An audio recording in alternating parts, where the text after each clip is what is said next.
Shqipëria synon që brenda këtij viti të mbyll 10 deri në 16 kapituj të procesit të integrimit në Bashkimin Evropian. Në një konferencë për mediat, kryenegociatorja Majlinda Dhuka u shpreh se vendi ynë nuk ka një plan B sa i përket negociatave, pasi gjithçka është gati për të përmbushur kushtet e Unionit brenda afatit kohor. Ne kemi në objektiv që të përgatisim teknikisht të paktën 10 deri në 16 kapituj.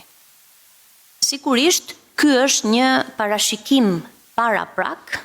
Kuvendi ka një mbingarkesë jo vetëm me miratimin e ligjeve, por edhe për shkak të bojkotit të opozitës në komisionet e posaçme.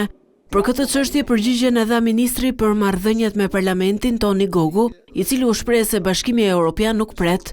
Në momentin që ne do presim deri në sekondën e fundit, po kur makinisti i trenit thot ky tren lëviz tani nga stacioni, atë tren e presin gjithë shqiptarët.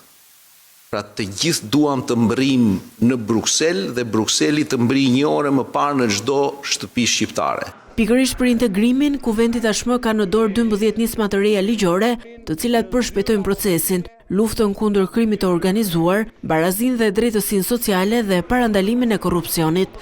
Mbasi të marrim vlerësimin pozitiv pa paragjykuar qëndrimin e vendeve anëtare dhe kur kjo të ndodh, shpresojmë së shpejti, po ne presim me durim, me besim të vlerësim, atëherë Shqipëria mund të kapërcej në kurin tjetër kilometrik të rrugës së negociatave, që është mbyllja e negociatave. Gjatë konferencës, kryenegociatorja Dhuka hodhi poshtë pretendimet se Komisioni Evropian ka pezulluar fondet për digitalizimin. Ajo theksoi se deri në këtë moment nuk kanë asnjë komunikim nga KE për një mas të tillë, qëndrimi mbajtur edhe nga vetë Brukseli zyrtar. Të cilat i kanë